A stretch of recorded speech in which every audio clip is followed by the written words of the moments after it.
আসসালামু আলাইকুম ওয়া রাহমাতুল্লাহি ওয়া বারাকাতুহু। নাহমাদুহু ওয়া নুসাল্লি আলা রাসূলিহিল কারীম, আম্মা বাদ। ফাউযু বিল্লাহি মিনাশ শাইতানির রাজীম। বিসমিল্লাহির রহমানির রহিম। দেশের প্রবাসের যে যেখান থেকে আজকের ভিডিওটি দেখছেন সবাইকে লাইলাতুল বারাতের শুভেচ্ছা ও অভিনন্দন। আজকে আমি আপনাদের সম্মুখে এসেছি একটি বিষয় নিয়ে, সেটি হচ্ছে পবিত্র লাইলাতুল বারাত উপলক্ষে আমরা যে হালুয়া রুটি তাবারুক বিতরণ করে সেগুলো কি শরীয়ত সম্মত কি না, বা এগুলো করা যাবে কি না, সেই বিষয়ে কিছু কথা বলার জন্য কোরআন এবং হাদিসের আলোকে, যদি আল্লাহ পাক রব্বুল আলামিন আপনাদেরকে ধৈর্য সহকারে শোনার এবং আমাকে বলার তৌফিক দান করেন, ইনশাআল্লাহ আমি সেই বিষয়েই অল্প কিছুক্ষণ আপনাদের সময় নষ্ট করব। যারা সাথে আছেন, ভিডিওটি দেখছেন, সকলেই সাথে থাকুন, আশা করি উপকৃত হবেন। প্রথম কথা হচ্ছে, শবে বরাত উপলক্ষে আমাদের মুসলমানদের মধ্যে প্রাচীন একটি রেওয়াজ রয়েছে, সেটি হচ্ছে শবে বরাতের দিন হালুয়া রুটি পাক করে আত্মীয় স্বজনদেরকে দেওয়া, পাড়াকে দেওয়া এবং আশেপাশে যারা আছেন সকলকে বাড়িতে এনে দাওয়াত খাওয়ানো। এগুলো অনেক আগের একটি রেওয়াজ, তাই এগুলো শরীয়ত সম্মত, এগুলো কোনো শরীয়ত বহির্ভূত নয়।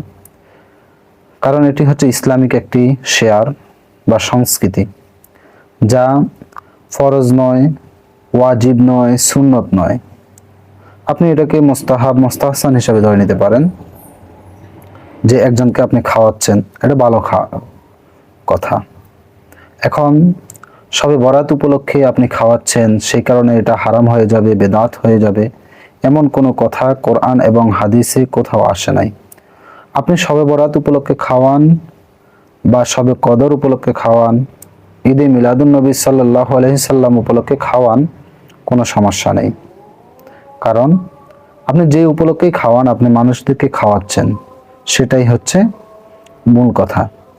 এই যে আমরা মনে করেন বাঙালি হিসাবে আমরা অনেকেই কি করি, যখন পয়লা বৈশাখ আসে তখন আমরা পান্তা ইলিশ খাই।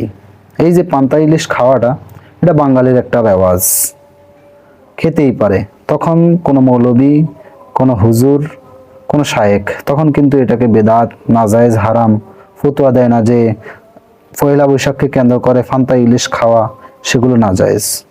কিন্তু যত মুশকিল, যত সমস্যা ইসলামিক রেওয়াজগুলো নিয়ে, যেগুলোকে আমাদের আগের পূর্বপুরুষেরা তারা পালন করে আসছেন, যেগুলোকে তারা এই শবে বরাতকে, শবে কদরকে একটি উৎসব মুখর করার জন্য এই ব্যবস্থাটি করেছেন, সেটাকে আমরা বেদাত, নাজায়েজ ফতোয়া দিয়ে আমরা কি করতেছি, আমরা সেগুলোকে বন্ধ করে দিতেছি। তো প্রথম কথা হচ্ছে, শবে বরাত উপলক্ষে যে খানা খাওয়ানো, একজনকে হালুয়া রুটি খাওয়ান বা যাই খাওয়ান, গোস্ত মাংস খাওয়ান, সেগুলো অবশ্যই জায়েজ। আর মানুষদের দিয়ে খানি খাওয়ানো যে জায়েজ, সেই প্রসঙ্গে সহিহ হাদিসেও আছে। সহিহ বুখারীর হাদিস নাম্বার 28, সহিহ মুসলিমের হাদিস নাম্বার 169, সহিহ নাসাইর হাদিস নাম্বার 5000, সহিহ ইবনে মাজার হাদিস নাম্বার 3253, সুনানে আবু দাউদের হাদিস নাম্বার 5194 এবং হাদিসের মধ্যে একটি সুন্দর হাদিস এসেছে। যে হাদিসের মধ্যে, যে আব্দুল্লাহ ইবনে আমর রাদিয়াল্লাহু তাআলা আনহু হতে বর্ণিত যে হাদিসটি, যে আন্না রাজুলান সাআলা রাসূলুল্লাহ সাল্লাল্লাহু আলাইহি ওয়াসাল্লাম আইয়ুল ইসলামি খায়র, যে রাসূল পাক সাল্লাল্লাহু আলাইহি সাল্লামকে এক ব্যক্তি জিজ্ঞেস করলো, ইয়া রাসূলুল্লাহ, ইসলামের মধ্যে সর্বোত্তম কাজ কোনটি? দেখুন প্রিয় নবী সাল্লাল্লাহু আলাইহি সাল্লাম কি জবাব দিলেন। রাসূল পাক সাল্লাল্লাহু আলাইহি সাল্লাম জবাব দিলেন, ক্বালা তুতঈমুত তাআম, যে তুমি কি করো, মানুষকে খাবার প্রদান করো। তারপরে রাসূল পাক সাল্লাল্লাহু আলাইহি সাল্লাম বললেন, ওয়া তাকরাউস সালাম আলা মান আরাফতা ওয়া মান লাম তারিফ, যে তোমার মানুষকে খাবার খাওয়াও এবং পরিচিত অপরিচিত সকল মুসলমানদেরকে সালাম দাও। এই যে রাসূল পাক সাল্লাল্লাহু আলাইহি সাল্লাম বললেন, ইসলামের মধ্যে সর্বোত্তম কাজ হচ্ছে মানুষদেরকে খাওয়ানো। এখন সেটা আপনি শবে বরাতে খাওয়ান, শবে কদরে খাওয়ান, এমনিতেই খাওয়ান, কোনো সমস্যা নেই। হ্যাঁ, শবে বরাত, শবে কদর যদি খাওয়ান, আপনি এটাকে উসিলা মনে করেন যে হয়তো আল্লাহ পাক রব্বুল আলামিন, যেহেতু একটি মহিমান্বিত রজনী, এটি কোরআন হাদিস দ্বারা সমর্থিত একটি রজনী, হয়তো এই দিনে আমি মানুষদেরকে খাওয়াবো, এই উসিলায় আল্লাহ পাক রব্বুল আলামিন আমাকে ক্ষমা করে দিলেও দিতে পারেন। কারণ এই রাত্রি হচ্ছে ক্ষমা প্রার্থনার রাত্রি। কারণ আমরা গত পর্বে আমরা জেনেছি যে আল্লাহ পাক রব্বুল আলামিন এই রাত্রিতে প্রথম আসমানে এসে তিনি তার বান্দাদেরকে ডাক দেন যে তোমরা কে আছো ক্ষমা প্রার্থনা করার, আমার কাছে ক্ষমা চাও, আমি তোমাদেরকে মাফ করে দেব। এই হিসাবে আল্লাহ হয়তো এই একটি ছোট্ট আমলের উসিলায়, একটি ছোট্ট সুন্নতের উসিলায় আল্লাহ পাক রব্বুল আলামিন আপনাকে আমাকে ক্ষমাও করে দিতে পারেন। তো এই বিষয়ে নাজায়েজ বেদাত এগুলো না বলে আমরা যদি এগুলোকে পালন করার জন্য উৎসাহ করি, তাহলে আমাদের কি হবে, ইসলামের যে সংস্কৃতি আছে সেটি আরো বাড়বে। ইসলামের যে একটি আদর্শ, মানুষদেরকে খাওয়ানো, মানুষদের সাথে উত্তম ব্যবহার করা, মানুষদেরকে সকল প্রকার সাহায্য সহযোগিতা করা, এগুলো আরো সৌহার্দ্যপূর্ণ হবে এবং আমাদের আন্তরিকতার সৃষ্টি পাবে। শুধু তাই নয়, এই ব্যাপারে আরো হাদিস রয়েছে যে মানুষদেরকে খাওয়ানো এটা উত্তম কাজ। সুনানে ইবনে মাজার হাদিস নাম্বার 3252, সুনানে আহমদ হাদিস নাম্বার 6450, ইমাম নাসাই রহমতুল্লাহ সুনানুল কুবরা হাদিস নাম্বার 5929, তিরমিজি শরীফের হাদিস নাম্বার 1855। এই গ্রন্থ সমূহের মধ্যে আরেকটি হাদিস এসেছে, হযরত আব্দুল্লাহ ইবনে ওমর রাদিয়াল্লাহু তাআলা আনহু বলতেন যে ইন্না রাসূলুল্লাহি সাল্লাল্লাহু আলাইহি ওয়াসাল্লাম ক্বালা আফশুস সালাম ওয়া আতঈমুত তাআম, যে তোমরা সালামের ব্যাপক প্রসার করো, খাদ্য প্রদান করো, যে রাসূল পাক সাল্লাল্লাহু আলাইহি সাল্লাম এই কথা বলেছেন। এবং কি করো, ওয়াকুনু ইখওয়ানা কামা আমারাকুমুল্লাহু আজ্জা ওয়া জাল, এবং তোমরা কি করো, ভাই ভাই হয়ে সমভাবে থাকো, যেমন মহিন আল্লাহ আদেশ করেছেন। দেখুন, এখানেও মানুষদেরকে খাওয়ানোর কথা বলেছেন এবং তারপরে কি বলেছেন যে ভাই ভাইয়ের মধ্যে কি থাকো, মিল থাকো। এখন আমি যদি আমার পাশের ঘরের একজন মানুষকে, একজন ভাইকে আমি যদি কিছু খাবার দিই, আন্তরিকতার সহিত উনি গ্রহণ করবেন, আর করার পরে কি হবে, উনার মধ্যে আমার মধ্যে একটা আন্ডারস্ট্যান্ডিং সৃষ্টি হবে, ভালো একটা ব্যবহার হবে। তো এখানে হারাম বেদাত তো কোনো কথাই আসে না। ইসলামের প্রত্যেকটা রীতি হচ্ছে গ্রহণযোগ্য। যেমন এই হিসাবে, যেমন সহিহ হাদিসের মধ্যে একটি হাদিস আমি আপনাদের সামনে উল্লেখ করছি, যে হযরত মুনজির ইবনে জরির রাদিয়াল্লাহু তাআলা আনহু তার পিতা হতে যে হাদিসটি বর্ণনা করেছেন, যে রাসূল পাক সাল্লাল্লাহু আলাইহি ওয়াসাল্লাম ইরশাদ করেন, মান সান্না ফিল ইসলামি সুন্নাতান হাসানা কানা লাহু আজরুহা ওয়া আজরু মান আমিলা বিহা মিন বাদিহি মিন গায়রি আন আকাসা মিন উজুরিহিম শাইউ।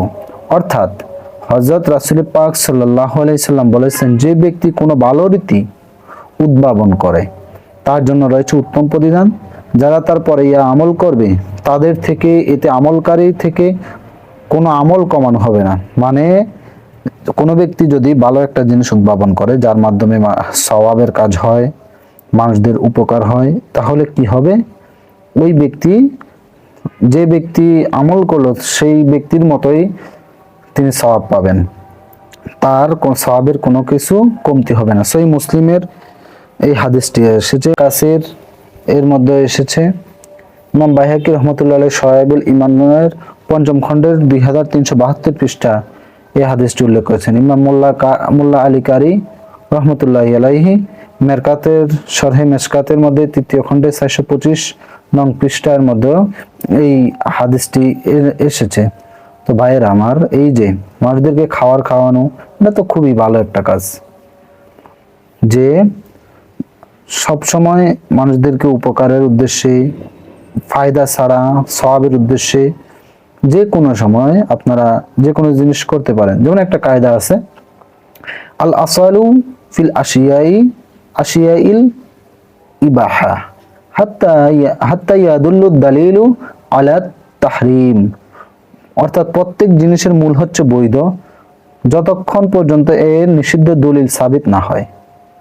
এই যে আমাদের যে সকল ভাইয়েরা বলতেছেন যে মানুষদেরকে খাওয়ানো এই দিনে হারাম, বিদআত, নাজায়েজ, তারা কি এর বিপক্ষে কোনো দলিল দিতে পারছেন যে রাসূল পাক সাল্লাল্লাহু আলাইহি সাল্লাম কোনো হাদিসের মধ্যে বলেছেন যে তোমরা এই দিনে খাবার খাওয়াবে না, তোমরা এই দিনে তোমাদের ভাইদের সাথে সহৃদয়পূর্ণ আচরণ করবে না, এমন কোনো